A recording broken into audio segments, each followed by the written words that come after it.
This weekend marks 50 years since the start of one of Michigan's most notorious unsolved crimes. The murders known as the Oakland County Child Killings. Well, now police are hoping DNA advancements and AI could help them crack the case that's gone cold for so long. 7 investigator Heather Catello has covered this case for decades, and she joins us now. Heather. No matter how old you are, this case ultimately changed all of our lives. It changed the way people parented. It forever changed how kids were allowed to play. It was the start of stranger danger. And now, 50 years after the Oakland County child killer or killers first struck, the surviving family members of the victims continue to wait for answers and justice. We all want him back, and please send him. From desperate pleas from parents in the 70s. I try to put it out of my mind. It still hurts. I'm sorry. To continued agony in the 90s. I think you can see, even after 20 years, it's a painful experience to recall. And now, even after 5 decades, the Oakland County child killings remain unsolved and hearts remain broken. On a daily basis, think, all right, it's going to be a good day. We're not going to think about it. But it's in the back of your mind. Erica Ascroft's sister, Christine Mihelic, was the child killer's 3rd victim. A lot of people say you want to know because of closure. Well, the closure happened when she was found. So I say ultimately it's justice for the kids is what our ultimate goal is. The mystery started on February 15, 1976. 12-year-old Mark Stebbins vanished after leaving the American Legion Hall in Ferndale. I just wondered, what would have happened if I would have walked home with him. Mark's body was found 4 days later in Southfield. 10 months after that, in December, Jill Robinson disappeared after leaving her home in Royal Oak. Her body was found after 4 agonizing days along I-75 in Troy. The day after Christmas, that morning, I got a phone call that she had been shot. That same Christmas was Christine Mihelic's last.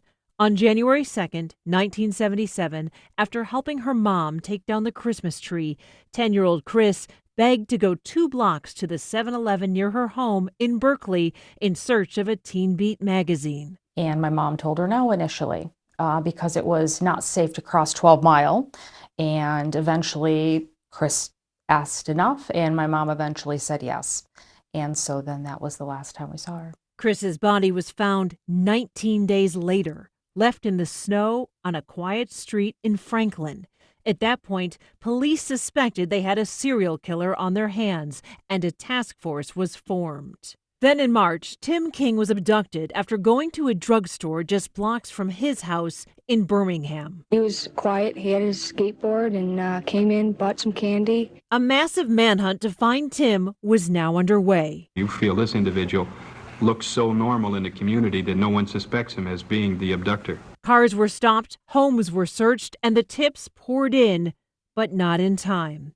After being held for 7 days, Tim's body was left in the snow in Livonia. It was scary to the community. It was terrifying to parents, but everybody was motivated. Everybody was involved. Oakland County Sheriff Michael Bouchard was a new police officer at the time who helped chase down those leads 50 years ago.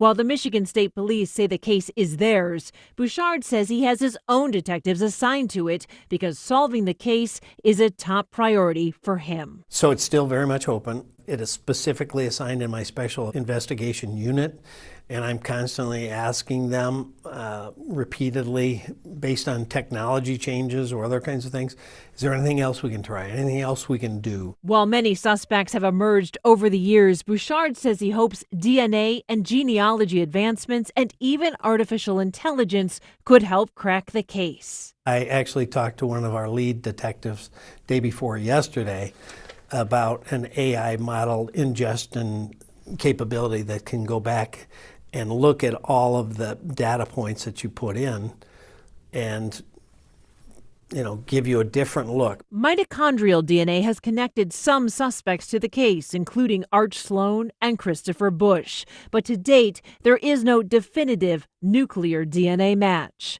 During the last few decades, evidence has been reevaluated, task forces have come and gone, detectives have retired, and many family members of the victims have now passed away.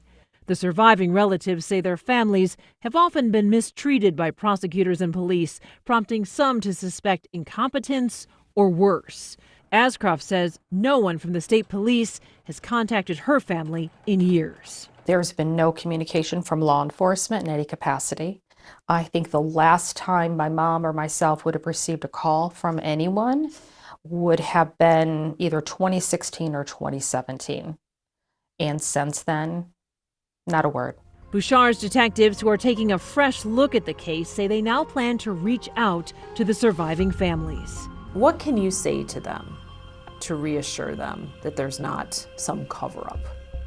Well, I can say, if there was an answer to be had, I would want to spill it out on the table immediately for them first, and then for the community at large.